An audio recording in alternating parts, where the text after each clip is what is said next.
Graças e paz, irmãos. Bom dia a todos, bom dia a quem está assistindo de casa. Quero louvar a Deus pela vida de cada irmão aqui nessa manhã.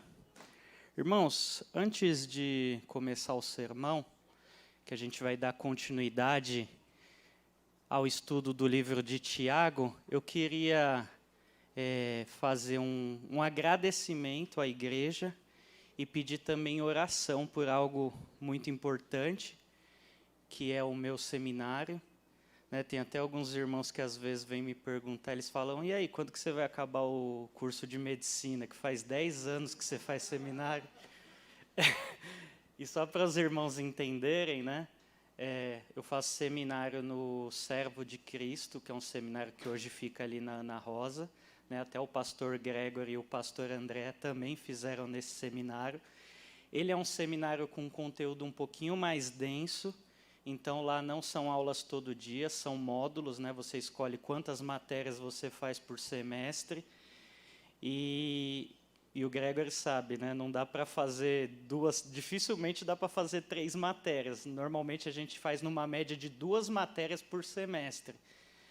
E para honra e glória do Senhor, depois de 5 anos e meio, nesse semestre, é o último semestre no qual eu termino.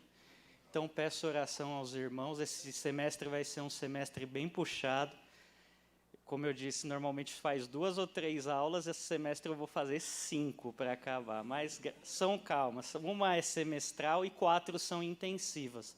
Então, 4 delas mata numa semana só. Só que todas elas você tem que entregar um monte de trabalho, entregar a prova. Então, esse ano vai ser um ano bem puxado nesse sentido. Então, queria agradecer à igreja. Como o pastor André disse, a igreja investe em seminaristas, investe em missões.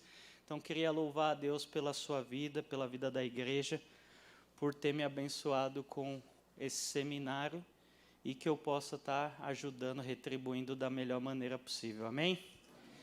Vamos ao que interessa, que é Tiago, capítulo 1, dos versículos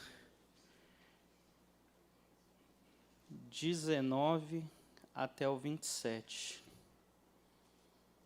Deixa eu só ajustar aqui, irmão, porque senão eu começo a falar e não paro nunca mais.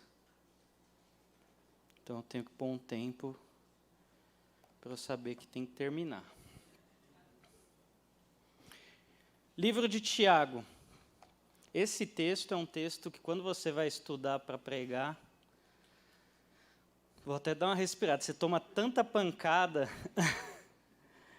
que dói, mas é necessário.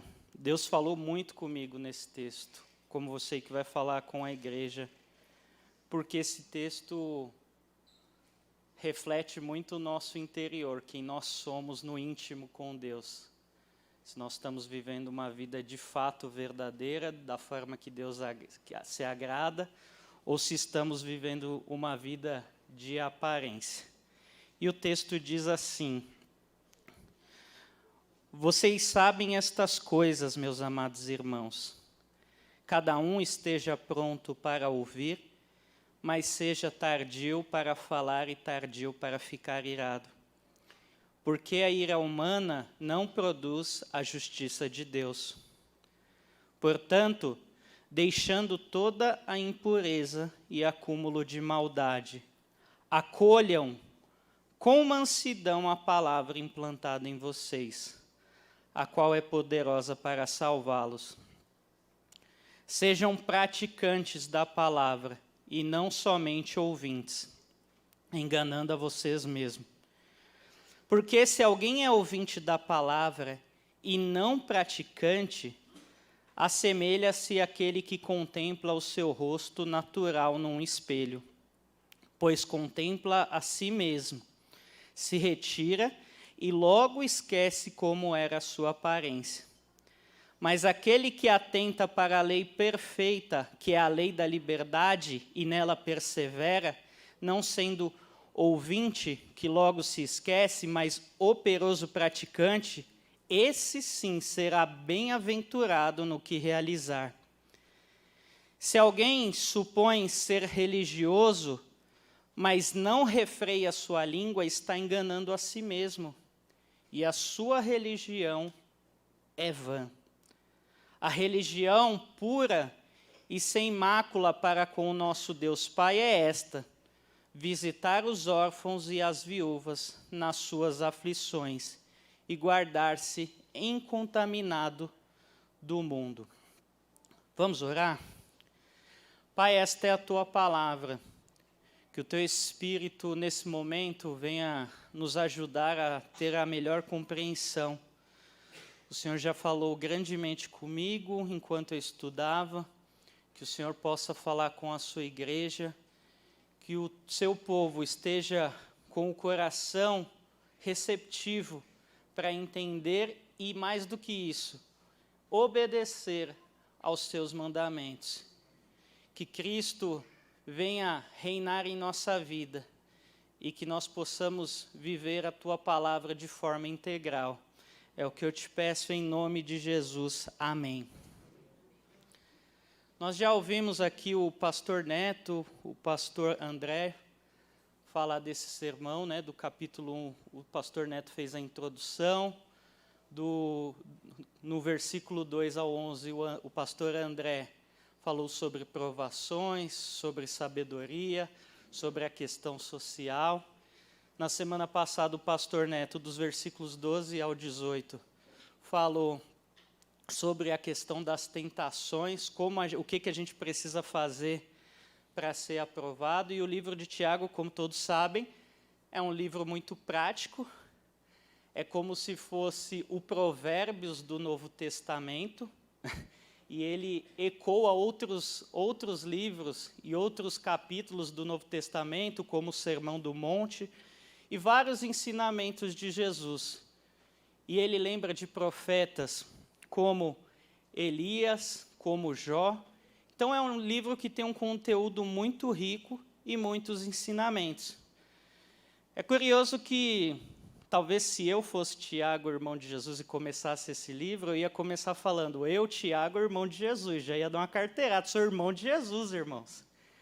E Tiago, ele começa de uma forma muito humilde, e isso mostra muito da sua autoridade, já que ele, além de irmão de Jesus, era um dos líderes da igreja de Jerusalém, como é dito lá em Atos 15. Tiago, ele começa de uma forma muito humilde, falando que ele é servo de Deus e servo de Jesus Cristo. Então, isso é muito maior do que ser irmão de Jesus, que é o seu ser servo. E para a gente entender o tema que eu gostaria de trazer essa manhã, que é o tema do auto-engano versus a obediência, a gente precisa dar uma mergulhada um pouquinho na história de tudo o que aconteceu aqui nessa carta, para a gente entender um pouco da linha de raciocínio de Tiago para escrever os versículos 19 até o versículo 27. Então, como eu já disse, Tiago era irmão de Jesus e líder da igreja em Jerusalém.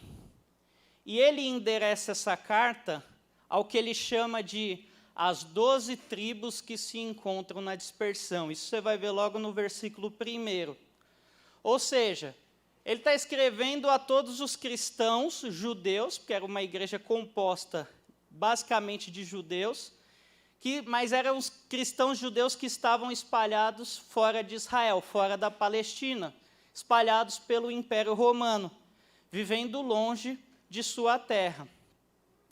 Essa carta aqui, apesar de ela estar lá quase no final da sua Bíblia, ela é considerada por muitos estudiosos como possivelmente uma das primeiras escritas do Novo Testamento.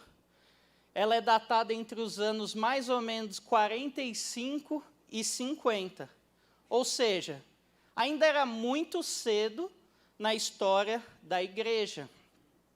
Isso foi logo após a morte de Estevão, quando houve uma grande perseguição em Jerusalém, como nós lemos lá em Atos dos Apóstolos.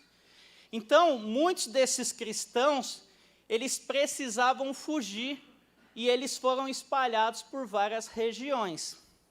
Então, imagina comigo o cenário. Eram comunidades novas, igrejas recém-formadas, pessoas que tinham acabado de se converter, gente que saiu de Jerusalém às pressas, gente que talvez tenha perdido casa, estabilidade e até familiares. Eles viviam como minoria em cidades marcadas por outras religiões, pelo paganismo. A fé cristã não era culturalmente aceita, ela era vista com suspeita. Eles sofriam pressões religiosas, exclusão social e, em muitos casos, prejuízo econômico por causa da fé.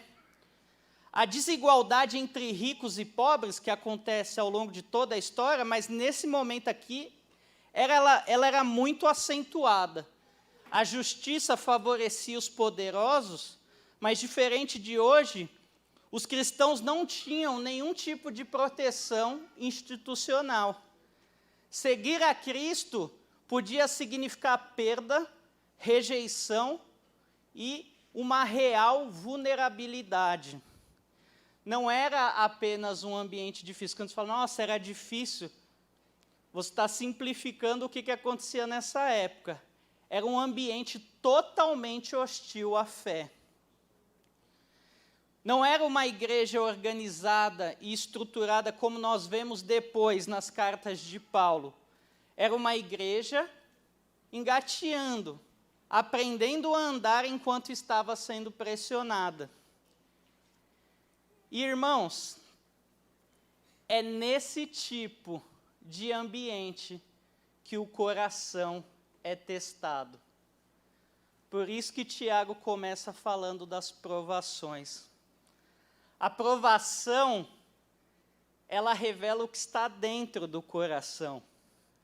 A escassez revela onde está a confiança. E a injustiça revela se a fé é apenas um discurso ou é vida prática. Por isso, Tiago começa falando de provações, sabedoria, tentações, e agora ele vai chegar na responsabilidade pessoal. Ele mostra que o problema maior não está apenas nas circunstâncias externas, mas no interior do coração, em como ele reage às circunstâncias adversas. E então ele vai fazer um alerta no versículo 16, quando ele diz, acompanha aí comigo, não se engane, meus amados irmãos. E aqui nós vamos ver o tema dessa manhã, que é o auto-engano versus a obediência. Então ele alerta para que os irmãos não se enganem.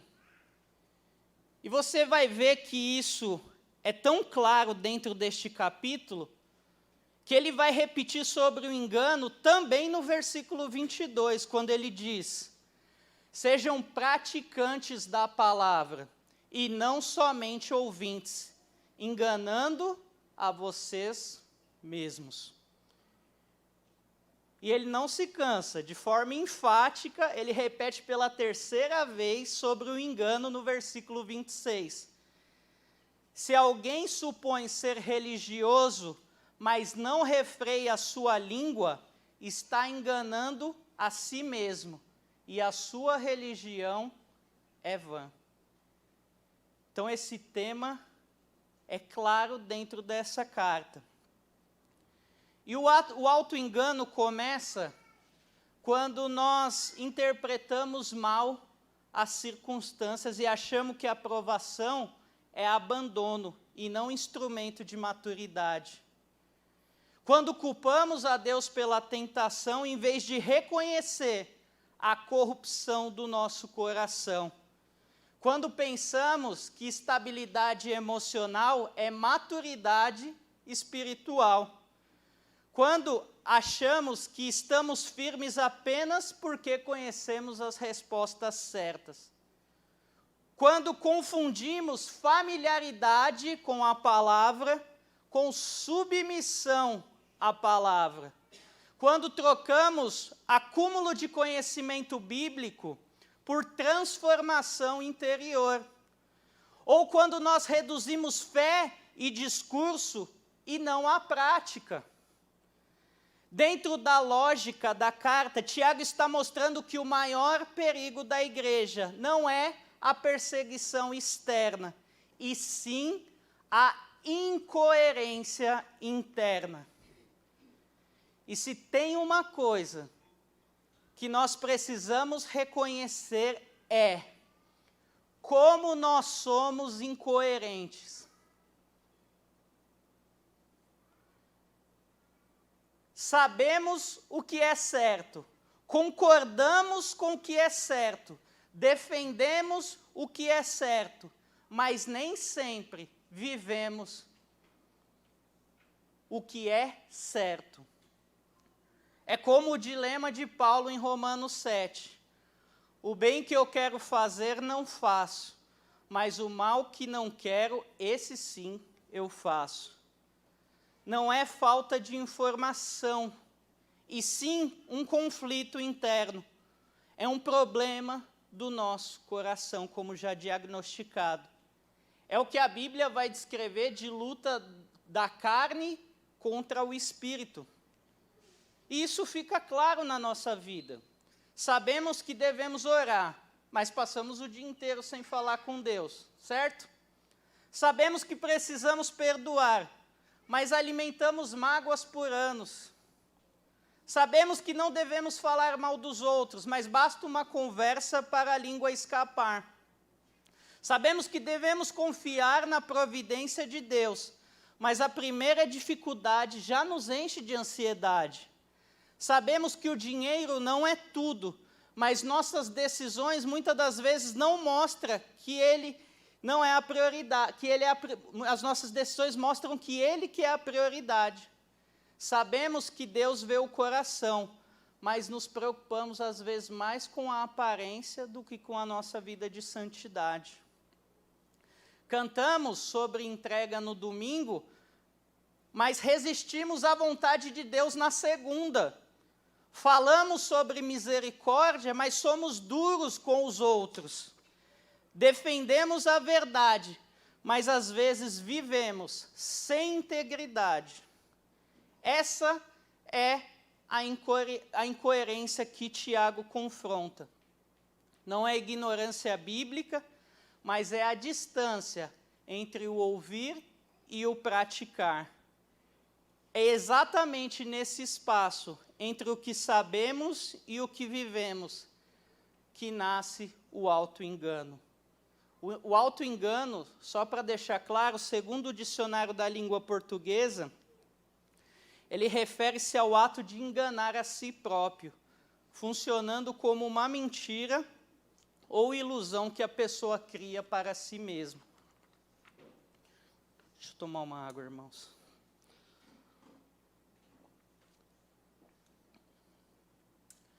Só que agora, pensando no nosso contexto atual, é óbvio que nós não vivemos o cenário da igreja primitiva. Hoje é outro contexto, isso é óbvio. Não enfrentamos perseguições, nem dispersão.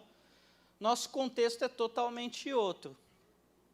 Hoje temos liberdade, temos o acesso à Bíblia, múltiplas pregações e recursos.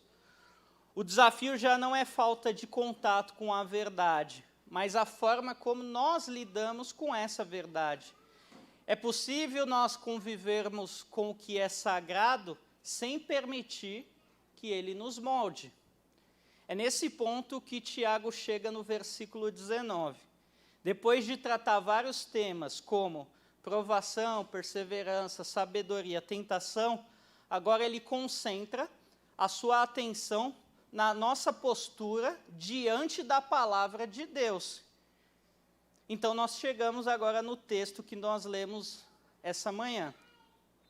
Porém, eu quero dividir esse nosso estudo em 3 partes.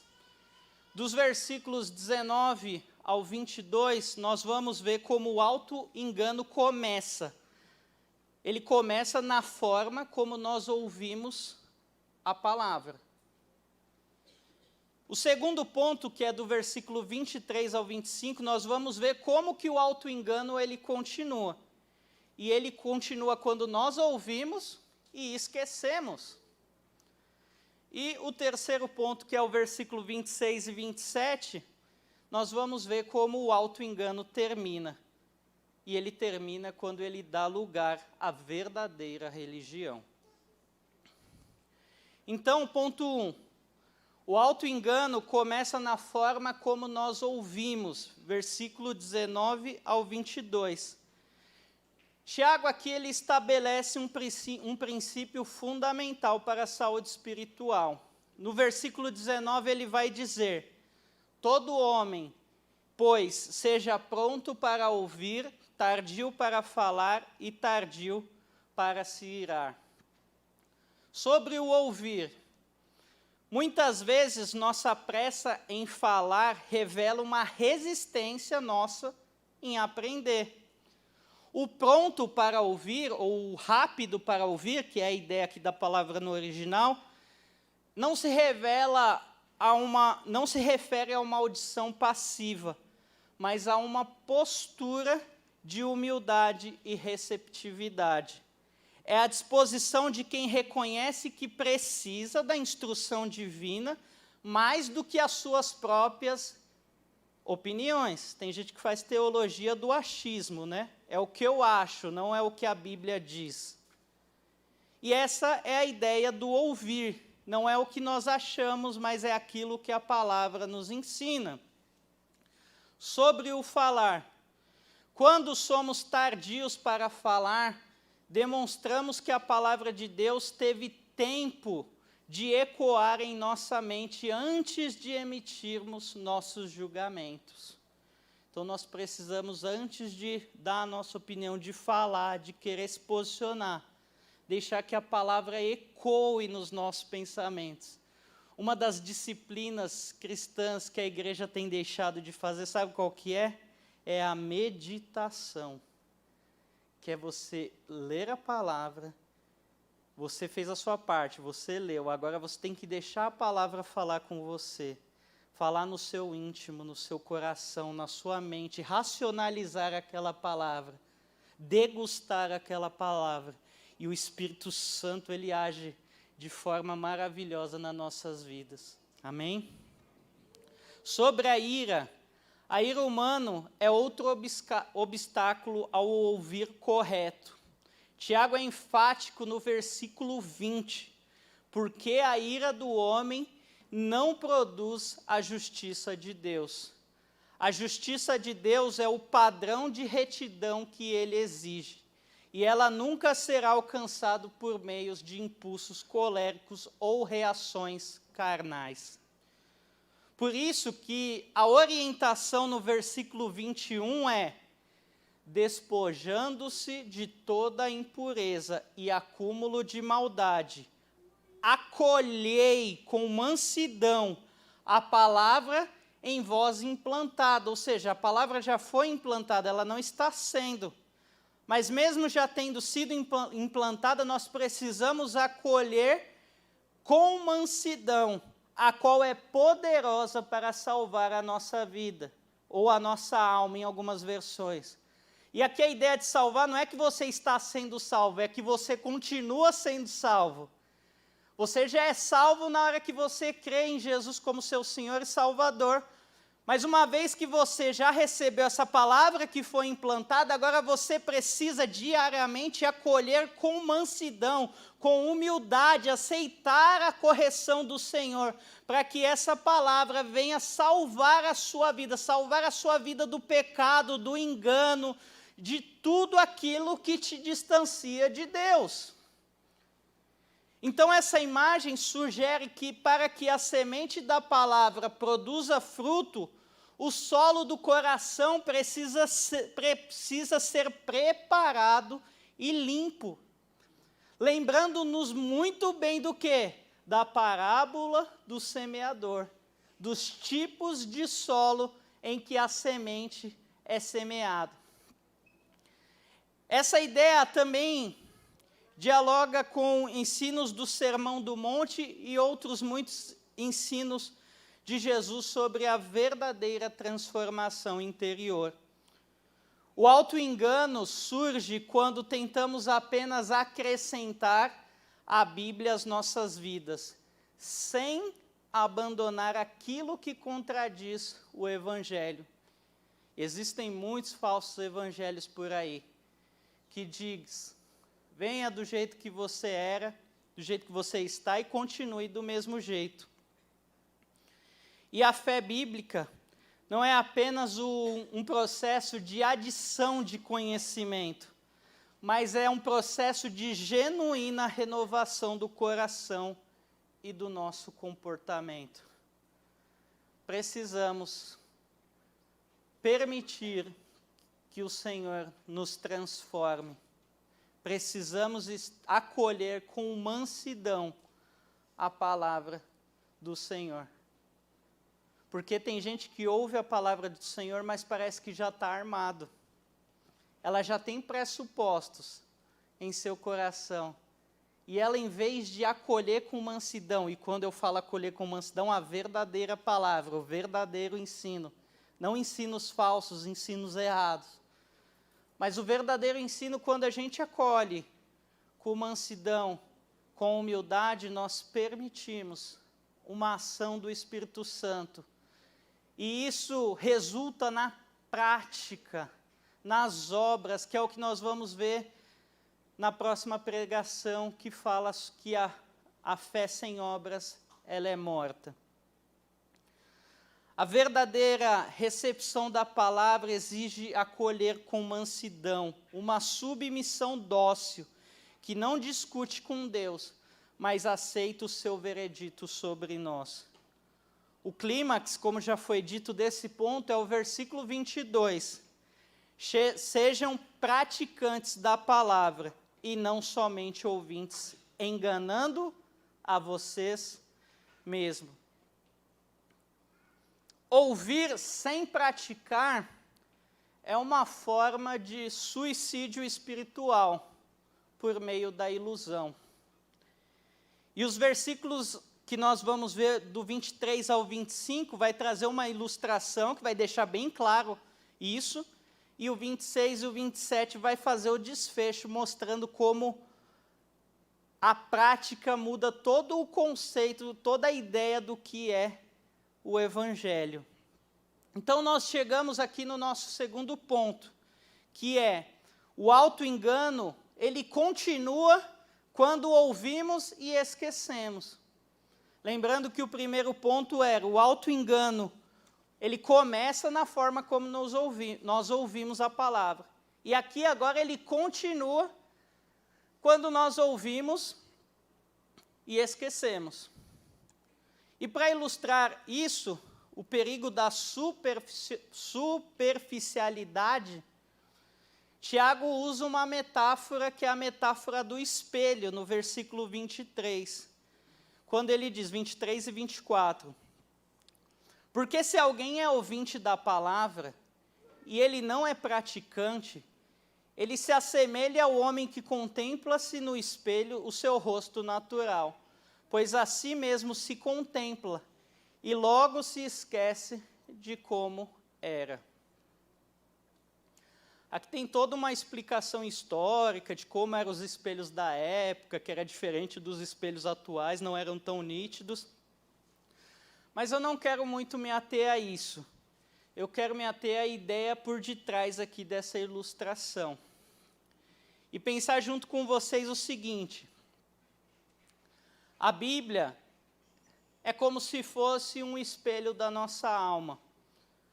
Quando nós lemos com seriedade, ela nos mostra a verdade nua e crua. Ela mostra nossas motivações ocultas, nosso orgulho e as nossas falhas. Por isso que o autor de Hebreus, no capítulo 4, versículo 12, ele é cirúrgico na sua inspiração. Ele diz, a palavra de Deus é viva e eficaz. É mais cortante do que qualquer espada de 2 gumes. e penetra até o ponto de dividir a alma e o espírito. A palavra de Deus, ela é operosa, ela vai até o fundo da alma e ela discerne todos os nossos pensamentos. E ela nos convence do pecado, da justiça e do juízo. Então, o problema não é o espelho, aqui vendo na ótica de que é a palavra, mas sim a reação de quem olha. O ouvinte esquecido é aquele que tem um momento de clareza durante um sermão, uma leitura bíblica. Ele percebe que precisa mudar, mas ao fechar o livro, fechar a Bíblia ou sair da igreja, ele permite que as distrações do mundo apaguem tudo aquilo que ele aprendeu, apaguem aquela imagem. Ele se acostuma com a própria sujeira espiritual. E sujeira espiritual estou falando porque você vai entender também nos versículos a seguir. O quadro aqui também nos remete à parábola do semeador. Essa pessoa que se vê do espelho, que vê a imagem do espelho e logo se esquece, é como aquela semente, lembra, que caiu entre espinhos, que é dito lá em Mateus 13, onde a palavra ela acaba sendo sufocada pelas preocupações, pela riqueza e as distrações da vida cotidiana. Então, em contraste com aquele que ouve e não pratica, o texto agora ele vai nos mostrar o caminho da bênção. Só que o caminho da bênção exige atenção e persistência. E se tem uma coisa que Tiago fala no seu livro, é sobre persistência, como nós devemos perseverar até o fim para alcançarmos o prêmio da salvação, a coroa da vida. Versículo 25. Aquele, porém, que atenta, olha a pessoa atenta, atenção. Aquele, porém, que atenta para a lei perfeita, a lei da liberdade. Olha a ideia de lei da liberdade, né? Às vezes alguém vai falar para você, todo crente é preso, não pode fazer nada. Não, nós vivemos a lei da liberdade. Nós não somos presos a vícios, nós não somos presos ao pecado. O pecado não tem mais poder sobre nós. Nós podemos vencer o pecado porque nós temos a lei da liberdade ao nosso favor. Nós podemos fazer tudo, mas nem tudo nos é lícito. Então, nós vivemos uma lei perfeita. Então, este que atenta para a lei perfeita, a lei da liberdade, e nessa lei ele persevera, não sendo ouvinte esquecido, mas praticante eficaz, esse será feliz no que realizar. Lembra das bem-aventuranças em Mateus 5? Essa pessoa é feliz em tudo que realizar, ele é bem-aventurado. É até uma ideia que é mais do que feliz. Ele é muito mais do que feliz. No que Tiago chama a palavra de lei da liberdade, obedecer a Deus não é um fardo, mas o caminho para a verdadeira liberdade. O praticante eficaz é aquele que se atenta bem, ou seja, ele mergulha no texto, medita e pratica. Conhecereis a verdade, né? Tem gente que usa esse texto só de forma política, mas esse texto tem uma profundidade muito grande. Conhecereis a verdade, e a verdade... E se você conhecer a verdade, verdadeiramente você vai ser o quê? Livre. A felicidade ou a bem-aventurança, como é dito no Sermão do Monte, não vem do conhecimento acumulado, mas da obediência vivida. Até voltando para a questão do seminário. A gente começa a fazer seminário, né, pastores? Aí a gente acha, agora eu vou voar nas asas do Pai. E a gente vê que não é assim, irmãos. Conhecimento não produz vida de santidade, não produz intimidade com Deus se você não saber usar ele como uma ferramenta certa. Então a gente precisa de humildade e, repito, acolher com mansidão a palavra do Senhor. Aqui a ilustração é clara. A diferença entre o auto-engano e a maturidade é o que fazemos depois que olhamos no espelho de Deus. Então nós chegamos no último ponto. Após nós vermos como o auto-engano começa e como o auto-engano continua na vida cristã. O terceiro ponto vai dizer, o auto-engano termina quando dá lugar à verdadeira religião. Versículos 26 e 27. Tiago conclui desmascarando a religiosidade puramente externa. Ele apresenta 3 testes práticos para a fé genuína. Primeiro teste é o teste da língua. Eita, esse aqui, acho que 100% vai cair. O teste da língua, versículo 26. Se alguém supõe ser religioso, mas não refreia a sua língua, está enganando a si mesmo, e a sua religião é vã. Tiago vai falar lá nos próximos capítulos que todo mundo cai nessa questão da língua, né? Porque se a gente conseguisse controlar a nossa língua, nós controlaríamos o corpo inteiro. Mas não é porque todo mundo cai, porque já que todo mundo cai, vou cair de uma vez. A ideia bíblica é que a gente venha aprender a refrear a nossa língua. Você pode conhecer toda a teologia, mas se sua língua é usada para destruir, fofocar ou mentir, sua espiritualidade está sendo anulada.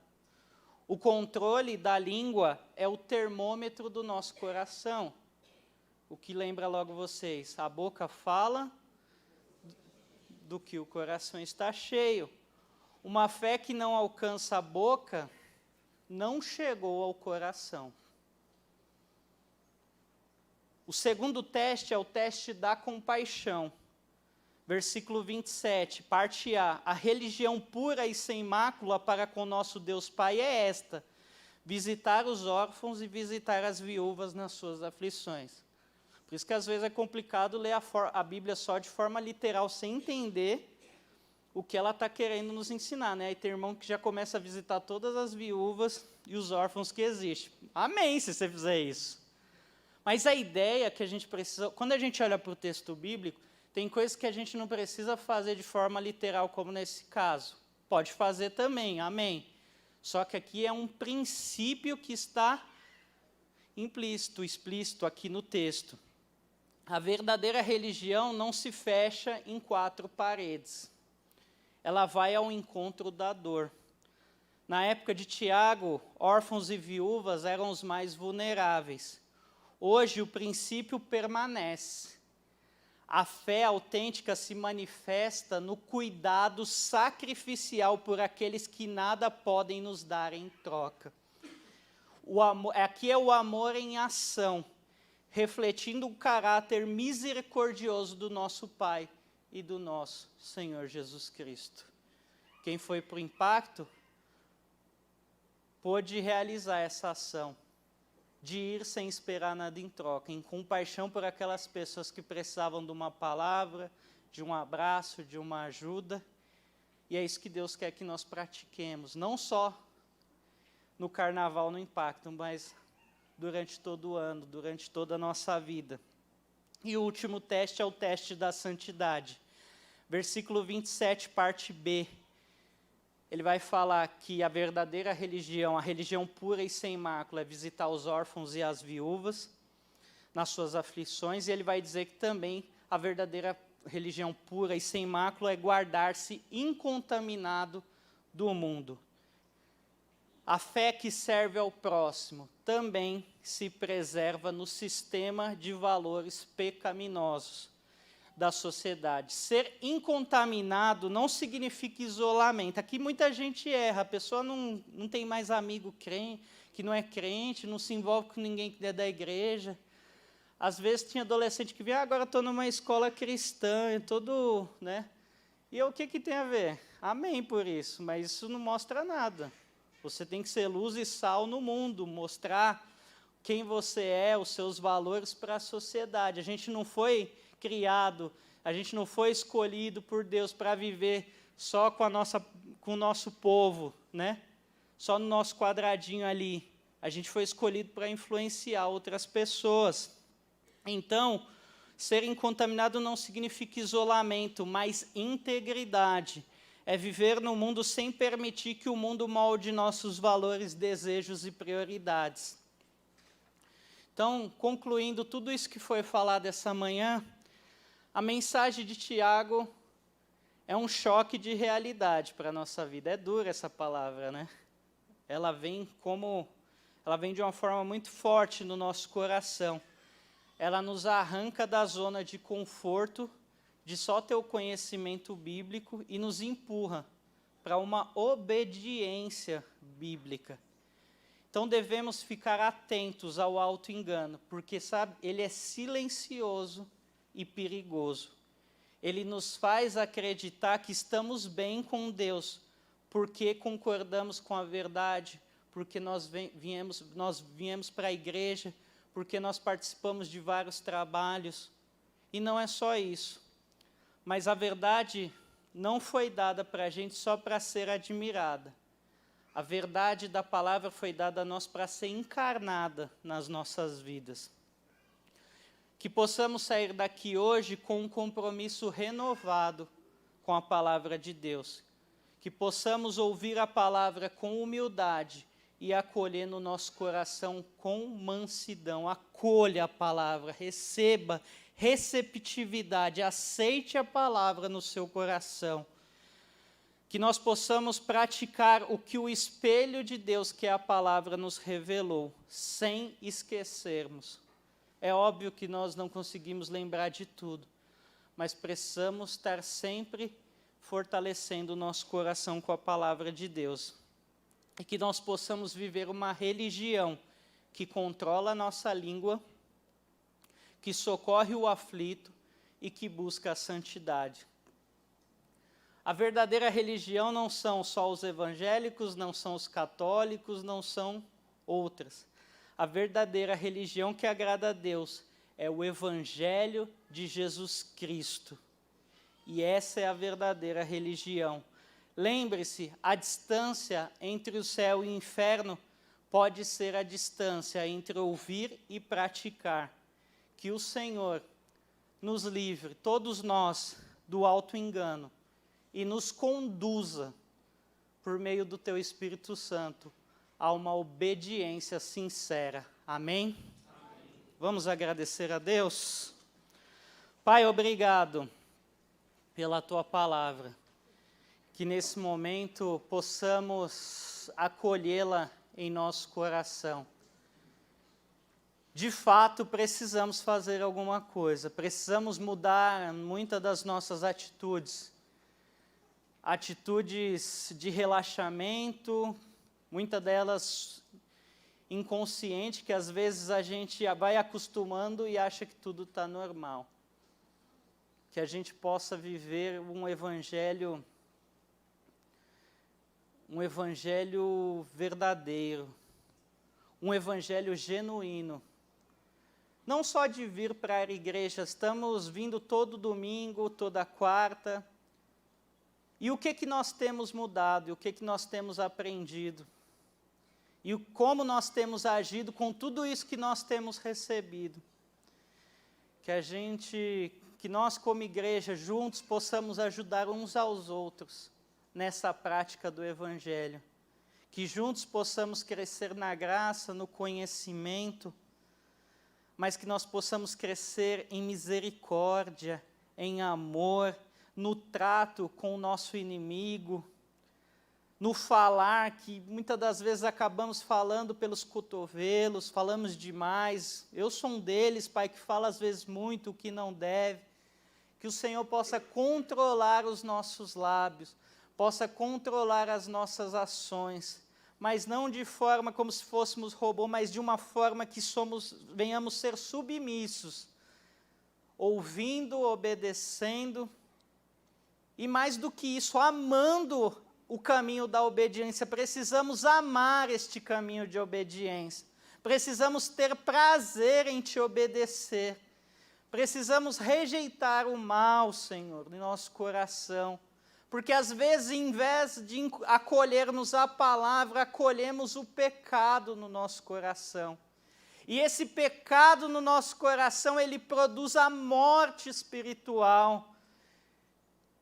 Ele tira a alegria da nossa salvação e nos afasta do Senhor, nos afasta do corpo de Cristo, nos afasta das pessoas e nos afasta de nós mesmos, de quem nós devemos ser, de quem nós fomos chamados para ser, do nosso chamado, da nossa verdade em Cristo.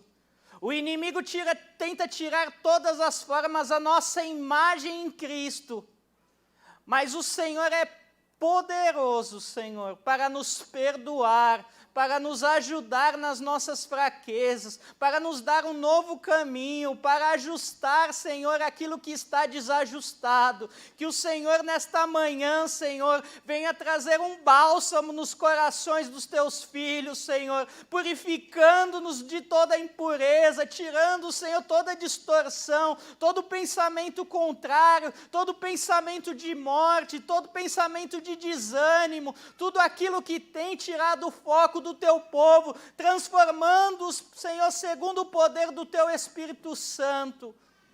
Que esta manhã venha ser uma manhã, Senhor, de restauração, de renovação, que nós possamos hoje falar que nós somos submissos a Ti, que amanhã continuemos sendo submissos a Ti, que terça continuemos o caminho, que na quarta e que quando cairmos nós levantemos pelo poder do Teu Espírito.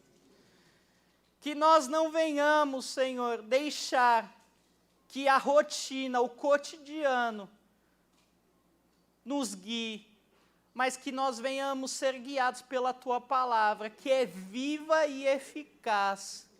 Essa palavra que nos dá vida, essa palavra que nos renova, essa palavra que nos dá ânimo, que nos alegra e nos tira do nosso lugar de conforto. Temos uma responsabilidade, e esta responsabilidade é fazer a obra de Deus, não só crendo, não só em tese, mas na prática, na vida real, no chão da vida, no dia a dia, nas nossas atitudes, como maridos, como esposas, como filhos, no nosso trabalho, em todos os lugares, na escola, onde nós formos, nós temos esta responsabilidade que nos foi imbuída, Senhor. Que nós não venhamos olhar para esse espelho e esquecer de tudo que foi falado, que possamos lembrar, e é o Teu Espírito que em João 14 diz que o Teu Espírito nos fará lembrar de todas as palavras, e nos fará, Senhor, andar por um caminho segundo a Tua vontade. Eu Te louvo e Te agradeço, em nome de Jesus, amém.